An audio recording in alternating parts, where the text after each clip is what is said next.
I study health insurance. Because you're crazy? I'm a glutton for punishment, that's right.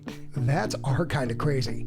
At Trade-Offs, we talk to people neck deep in data. 18% of our vaccine was going to Black and Latinx Chicagoans, even though Chicago is 59% Black and Latinx. To tell us what we know and what we don't. We used science to make driving safer, and we did not do that with firearms. So that we can tell you. Subscribe now to Trade-Offs. Support for the Nocturnists comes from the California Medical Association.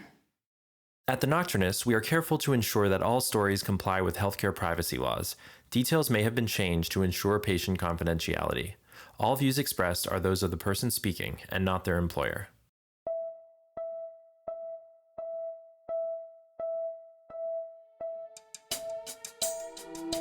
You're listening to the Nocturnist Conversations. I'm Emily Silverman. In an era where certainty is often prized above all else, embracing the unknown can be a revolutionary act. Today's guest, Maggie Jackson, an award-winning author and journalist, invites us to rethink our relationship with uncertainty through her new book, Uncertain: The Wisdom and Wonder of Being Unsure. Nominated for a National Book Award and celebrated on numerous Best Books of 2023 lists, Uncertain has captured the attention of people everywhere. Although I was especially interested in the sections that address uncertainty in medicine. As you may know, The Nocturnist is currently working on an entire series on the topic of uncertainty in medicine. So I was really grateful to have the opportunity to chat with Maggie about her experience interviewing surgeons about uncertainty, the way that we handle uncertainty in diagnosis, and the value of slowing down and even daydreaming in facing down the unknown. Maggie did such an amazing job bringing together science, psychology, and even poetry in this book. So before we dive into the conversation, let's hear a passage from Uncertain. Here's the last big thing that needs to be divided, Moulton whispers to me as the surgeon exposes his final target, the crucial bile duct nestling in the organ's recesses. The cancerous half liver is nearing removal, the 5-hour operation approaching completion. The senior surgeon keeps urging the junior doctor to hasten. He makes a move, a stapler bites down on flesh. It was a critical moment, Carol Ann Moulton explains later, and he divided it like it was all routine. And then he halts, saying, "Hold it." The small talk ceases as sweat darkens his cap and a ringing phone goes unanswered. "Don't cut," he orders. Stumbling on an unexpected glimpse of bile duct, he suspects that a minute earlier he may have done the unthinkable and severed the duct's main stem. In medicine, such incidents are called never events, errors that shouldn't ever be made.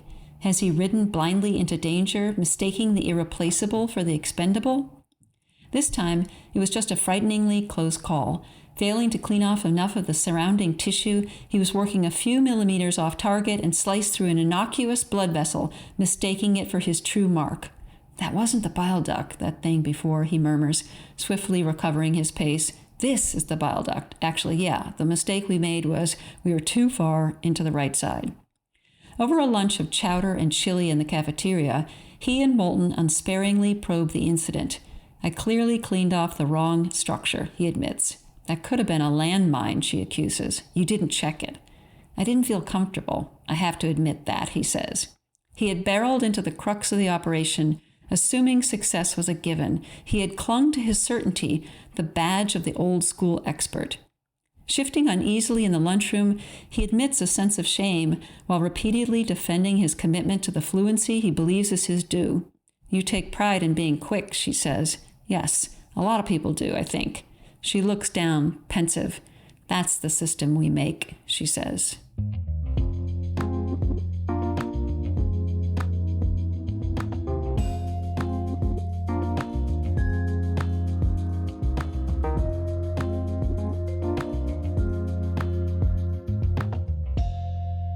I am here with the wonderful Maggie Jackson. Maggie, thank you so much for being here today.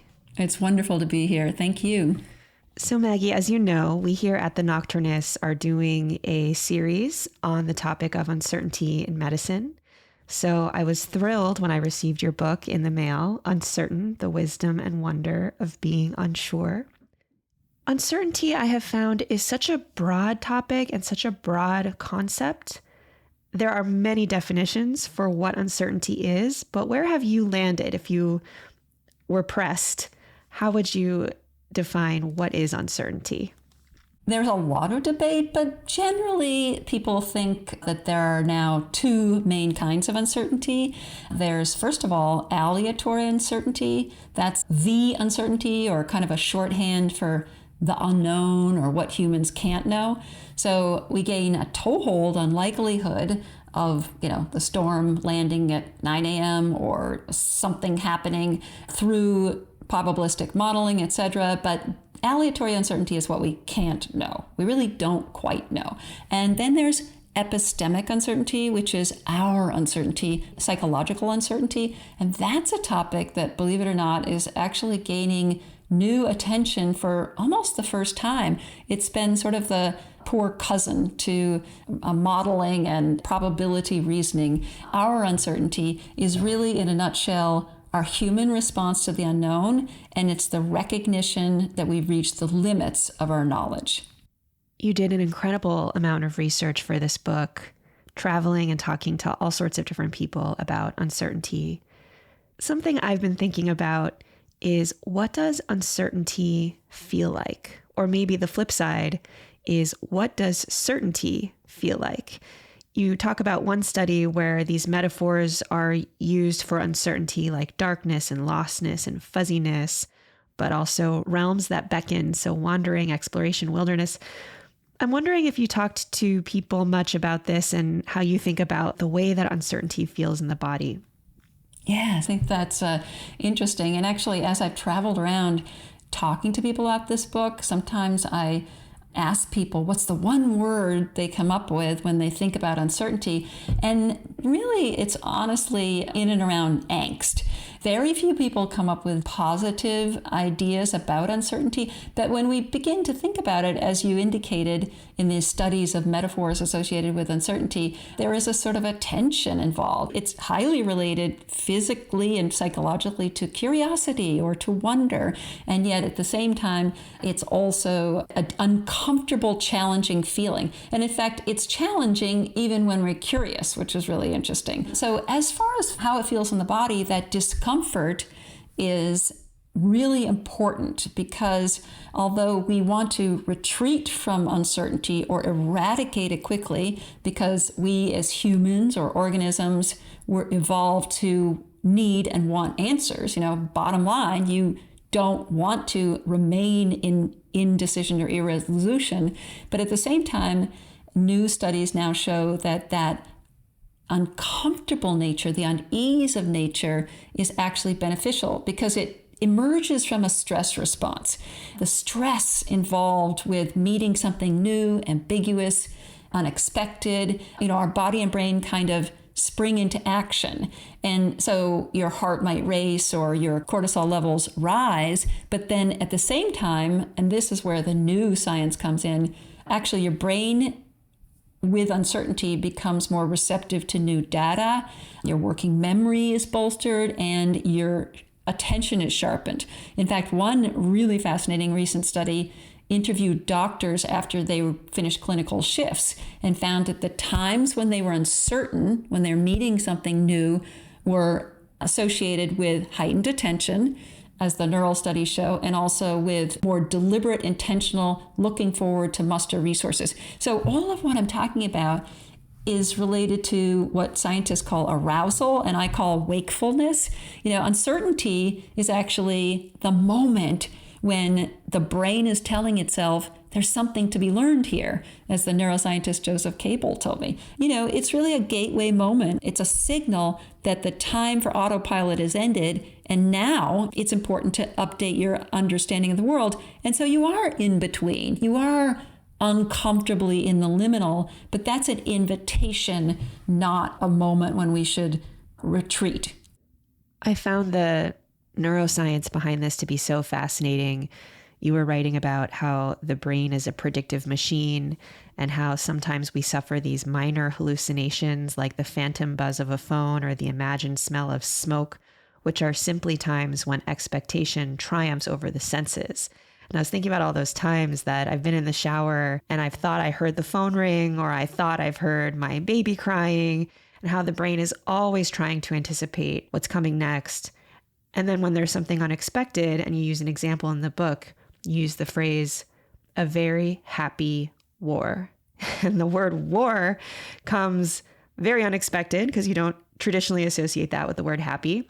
So you feel that glitch of surprise in your brain. But then you go on to say something even more interesting, which is, aside from causing arousal, wakefulness, a sense that, ooh, something's different here, I need to update my knowledge, you say we actually get a dopamine hit from this. In other words, you say the brain treats a nugget of new data, or even the anticipation of one, not just as a means to an end, but also as something worthy in itself. Can you talk about that part of it? It's really interesting. As you mentioned, there are two things going on. First of all, uncertainty is highly related to the epic chance. The invitation that I was just mentioning is related to that prediction error, which is our minds, our brains' reality check on the constant autopilot that we need to go through our days. You operate through assuming and expecting because whatever you've learned in the past equips you to understand that your driveway isn't going to be in a new place when you drive home, etc. But alongside that is the root, basically, of curiosity and wonder and investigation, whether or not we know whether something's utilitarian. Just the mere expectation of, or a signal or a sign of information, news of a new bakery in your town. You don't know if it's bad or good, but you're curious because you like bakeries and cake. And so dopamine is not just a sign that something's positive, it's actually a sign that something is better or worse than what we already have. And I think that that's really important because that's how babies learn. No surprise, no learning. As one neuroscientist told me, they gravitate toward objects that are surprising. They don't know whether it's going to do them XYZ or it's going to improve their SATs, etc.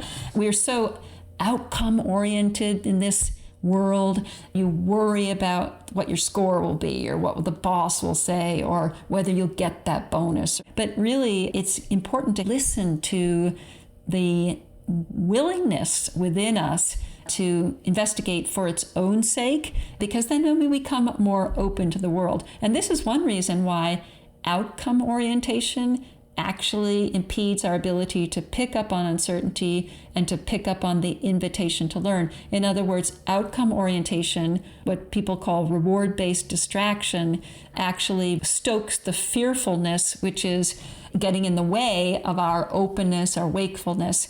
One study of tennis tournaments found that at the very highest levels of play, Wimbledon and US Open, etc., found that the trophy is prominently displayed on the side of the court. The champion struggles because they tend to think, I'm not doing well enough, or they're reminded of that outcome, and then they recede from being in the moment, the mindfulness, which is uncertainty. Uncertainty is the spur both to move us into that moment, and uncertainty is also a space of possibilities that we should and can use to inhabit a question and again be present to the possibilities.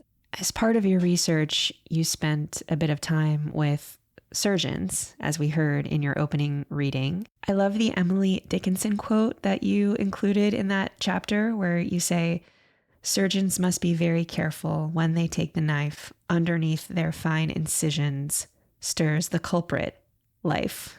What did you learn about uncertainty from these surgeons?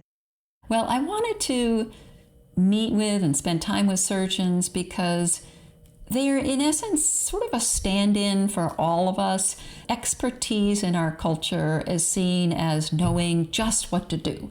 Walking into the boardroom, walking into the operating room, and just having an instant answer. We can see this from pundits on TV to how we expect a leader to operate. I wanted to be with surgeons because I also was asking whether uncertainty has a place in the most high stakes, most high pressure moments. Because when I was writing this chapter, friends, family, whoever knew I was writing about surgeons and uncertainty said the exact same thing. Well, I wouldn't want a surgeon who's unsure. And what I learned was that there are really two forms of expertise, routine and adaptive. So it all fits in a little bit with the predictive processing that we operate from most days, but we accrue practice through thousands of hours of learning and knowledge.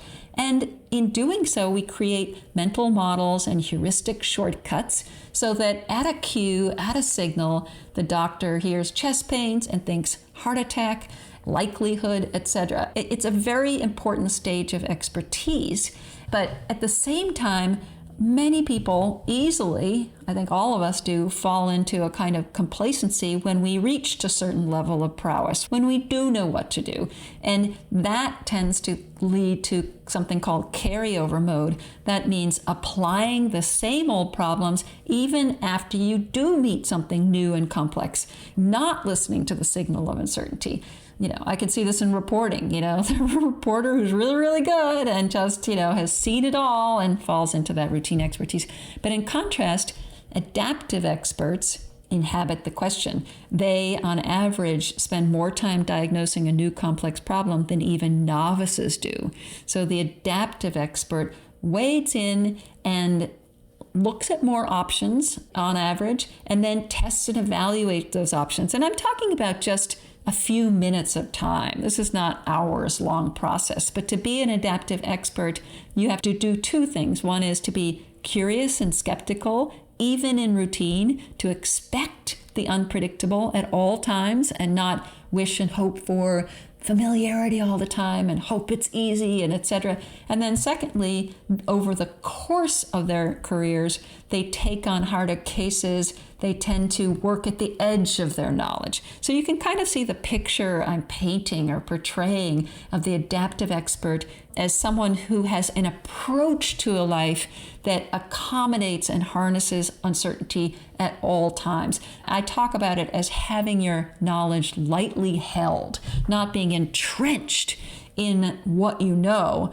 but in essence, always extending what you know. There's a flavor of the beginner mind here. And I learned so much about what it means to know from that experience, and from also the humility it takes to be an expert who's willing to harness unsureness, a certain humility that we, in many, many fields, are under pressure to ignore or not cultivate. You talk about the benefits of slowing down when we encounter uncertainty. So for surgeons, they might fall silent or deepen their focus. It might look like hesitation, but in fact, it's a controlled effort to reconcile with some rupture in the pattern that they've observed. Beyond surgeons, you also talk about this famous study from 2003 out of Harvard, where a bunch of anesthesiologists were in a simulation lab trying to solve a clinical problem. It was a person whose oxygen was going down, and the reason was because their breathing tube was blocked. And the experimenters watched all these doctors scramble and try to figure out what was wrong. And it was the elite few anesthesiologists who slowed down and considered alternatives who saved the patient. So talk about slowing down. How is that beneficial to us? Uncertainty, as John Dewey, the philosopher, said, involves a certain kind of execution. In other words, uncertainty is opening up the space between question and answer. So it does involve a slowing down or a pause. And it seems as though it can't be dynamic. It can't be active if we're pausing. But we so often in this efficiency-oriented society misconstrue quote unquote doing nothing and overlook the true activity that's inherent. I'm talking about everything from sleeping on a problem, which is actually using time and the suspense of uncertainty to get to a better answer, to gain insight. And I'm talking about pausing just momentarily, which is extremely important for the kind of deliberation that the adaptive expert undergoes. Even just a daydream, a natural way of asking asking what if questions is very much uncertainty and action. And when you're daydreaming, actually, the perceptual decoupling that you undergo is absolutely fascinating. I mean, your senses truly begin to tone down so that the different networks of the brain related to looking inward begin to fire up. One scientist calls this looking outward versus looking in, and they can't be done at the same time. So I think the pause is really important. I wrestled with that quite a bit, not only because it does seem like a negative in our lives, but also because it's sort of hard to define. But then when I began looking further, I could see the beauty and the importance of pausing in all of these ways that I've just talked about. It's also really important in our society because I think we misconstrue one tempo as sufficient, speed. And that is basically ignoring all of what I'm talking about in and around uncertainty, basically, accommodating or inviting different definitions of cognitive activity to be part of our repertoire, not knowing and liminal and seeing the gray. Life is not binary and neither is thinking. Tempo is a spectrum, not just speed. And so I think that's really opens up our world. And if you could be uncertain productively or skillfully, you can actually think and rethink. You can see multiple possibilities. You can be inclusive of multiple perspectives. So that gave people courage, and many, many people in psychology and also in medicine have told me it's liberating.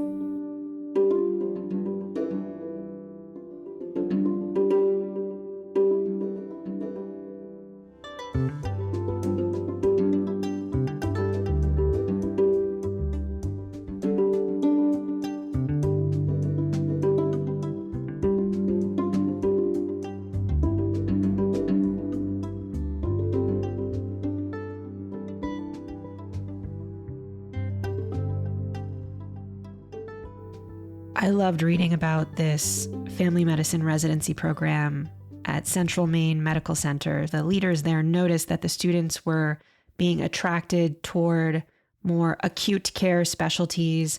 Nobody wanted to go into primary care. Nobody wanted to deal with complex patients with chronic disease. And they pinpointed the problem, which was this fear of uncertainty, and then developed this curriculum to help them build up their tolerance of ambiguity and shift their culture, shift their perspective. And I was thinking about the different types of uncertainty in the OR, for example, which is very life or death, moment to moment, versus in something like a family medicine clinic, where somebody online, I think, recently described the experience of being a family medicine doctor as, imagine you have a day of work that consists of 20 meetings back to back, where you have to be present, listen, make an assessment and a plan, make the right decision, and then write up a report with the deliverables for each meeting and do that back to back 20 times in a day. And it just made me think about what you were saying about the importance of pausing and the importance of silence and how there is work happening in silence. We think of this in the audio medium, when we're putting together our storytelling. Sometimes a beat of silence can feel very active. And so I'm wondering if you've thought at all about the outpatient setting, the speed of it, and how do we even begin to try to incorporate some of those pauses into the work when it feels so impossible? Well, I do know that Ronald Epstein, who studies mindfulness in medicine, changed his entire practice to accommodate pauses. Just after seeing one patient, he'll pause slightly before going into the next room. And it's really interesting because very often I found in the brain research that pausing or silence is related to higher cognitive activity than actual activity associated with goal-oriented, trying to figure something out, et cetera, making a decision. So when the mind is supposedly at rest, it's highly, highly active. And, this can be seen in the pauses between measures of music. You gain 20% or more memory encoding if you pause between spates of learning. That's changed my life because instead of going from interview to interview, as I'm doing research and talking to people, I now put time in for pausing to basically digest the experience and let my mind do what it will to curate that information. And again, the neuroscience is amazing. So I think that people in healthcare and medicine can interweave pausing and experiment with different ways to approach time.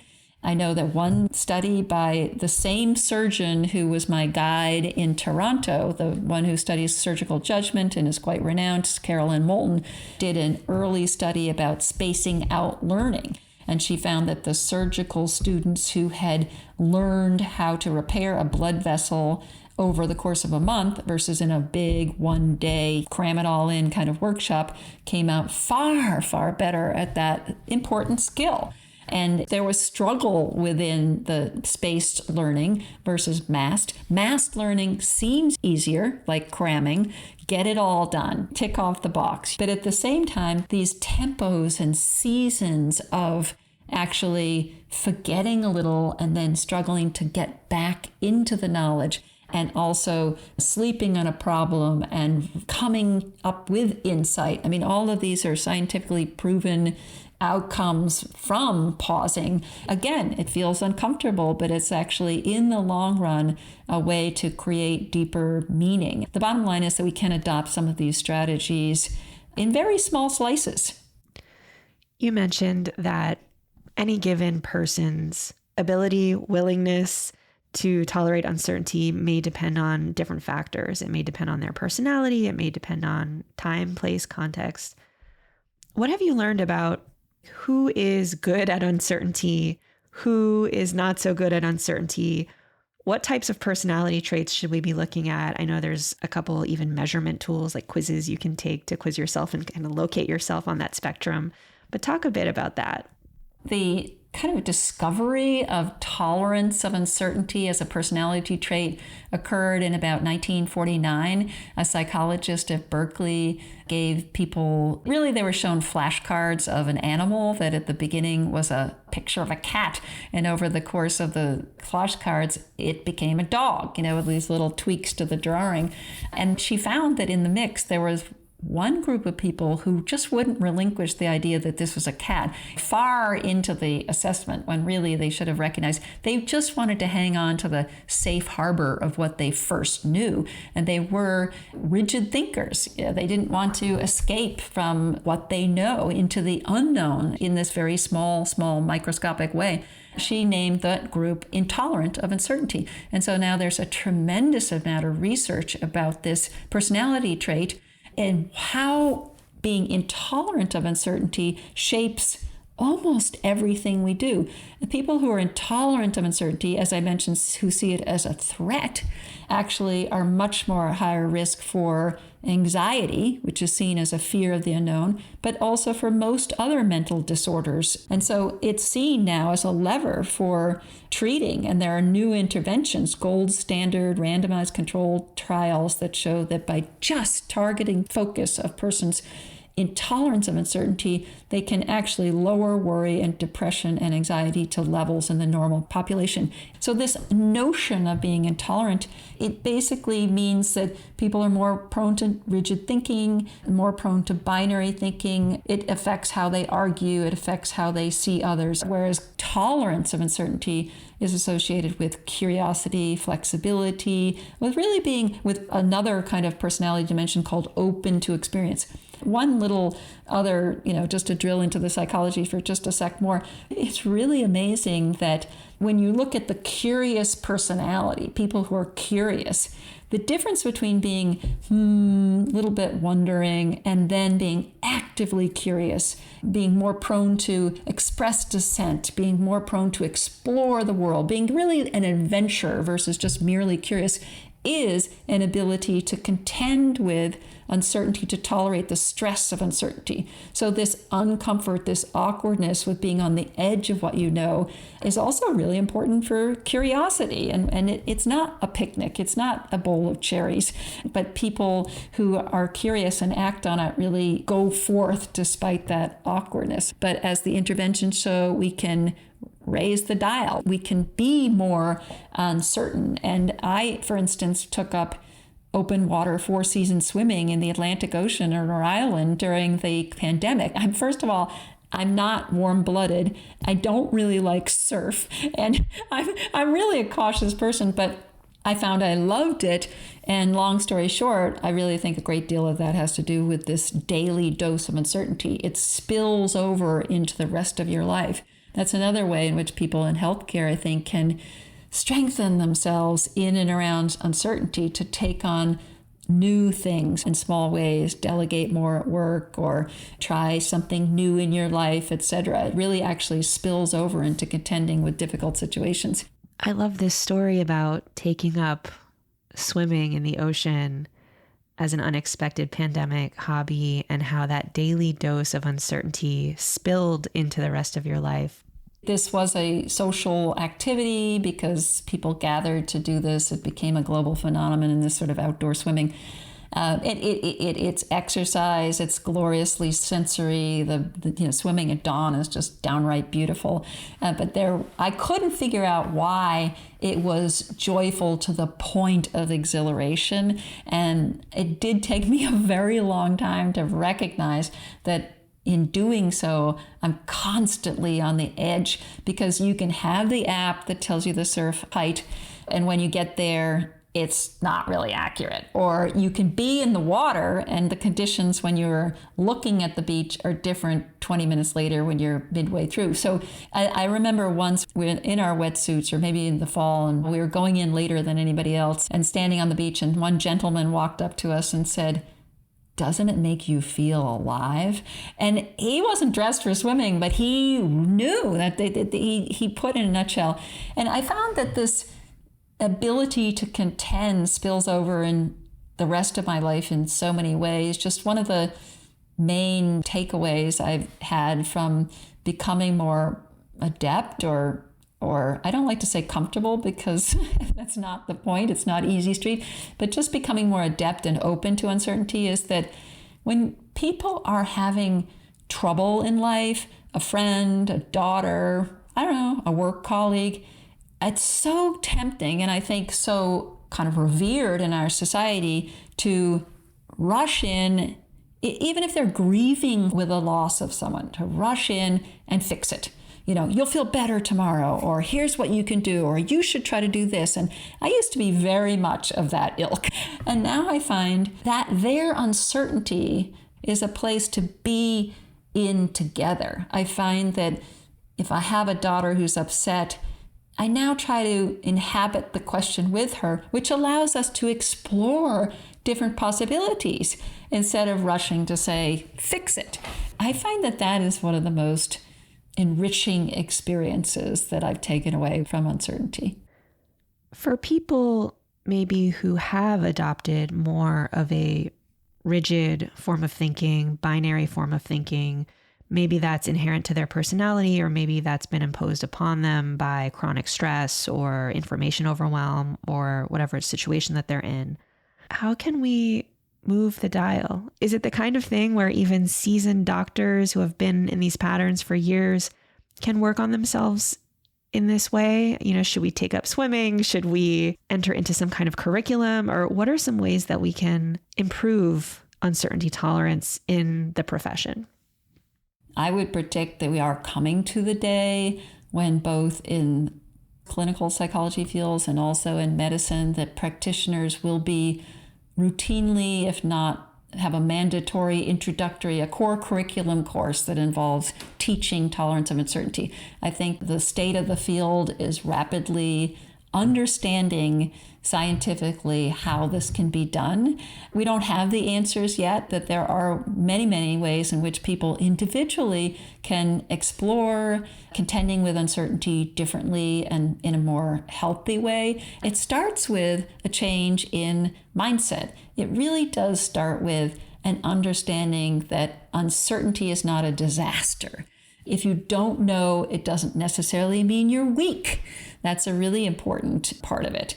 It's okay to not have an answer. As one of the teachings that the Maine Medical Center faculty tried to help the young family medicine residents learn, and that was game-changing. As one of the young residents said, when you are uncertain, then you're not set in stone. You don't have tunnel vision. So that's something to work toward. This is a metacognitive exercise. It involves a little bit of watching yourself and your reactions to the traffic jam or to when things don't go well in a practitioner moment.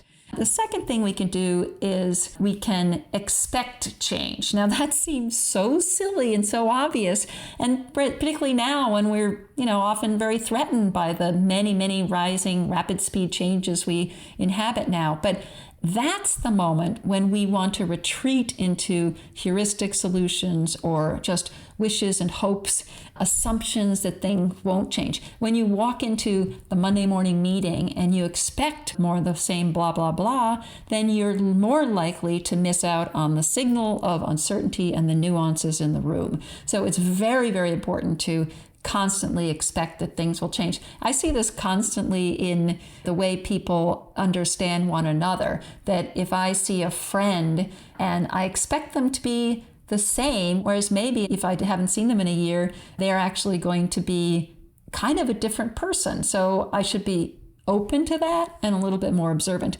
I think also leaning into stress is really important. If we can begin to understand that there's such a good thing as good stress, let's associate that with uncertainty, because that moment of arousal is just too important. It's an epic chance to move in a different way, away from fear and toward curiosity and wonder. And then finally, it is really important to constantly try new things, because we do live our lives in the sort of mindset of autopilot and familiarity for very good natural reasons. You don't need to learn every morning how to tie your shoes, etc. But at the same time, we really should look for tiny new ways. I mean, I've started studying French for the first time online in many years, and I thought it would be onerous. I have to speak in a French country and I'm expected to at least say a few words in French. I thought it would be really onerous and really bog me down. And I find that I'm making mistakes right, left, and center, and it's just wonderful. I love it. And so these little things can really help us. Well, I think that's a wonderful place to end. I just want to thank you so much for writing this book, and particularly all of the medical stories and examples in here have been so wonderful to read, and I'm sure will inform the project that we put out on uncertainty in medicine. So I just want to say thank you so much. I have been speaking to Maggie Jackson, the author of Uncertain, The Wisdom and Wonder of Being Unsure. Thank you again, Maggie. Oh, you're welcome. Thank you.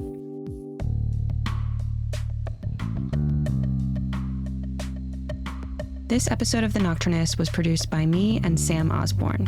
Sam also edited and mixed. Our executive producer is Allie Block. Our head of story development is Molly Rose Williams, and Ashley Pettit is our program manager. Original theme music was composed by Yosef Monroe, and additional music comes from Blue Dot Sessions.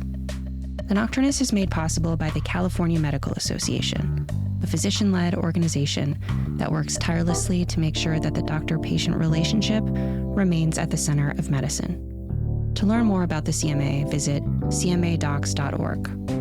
The Nocturnist is also made possible by donations from listeners like you. Thank you so much for supporting our work in storytelling.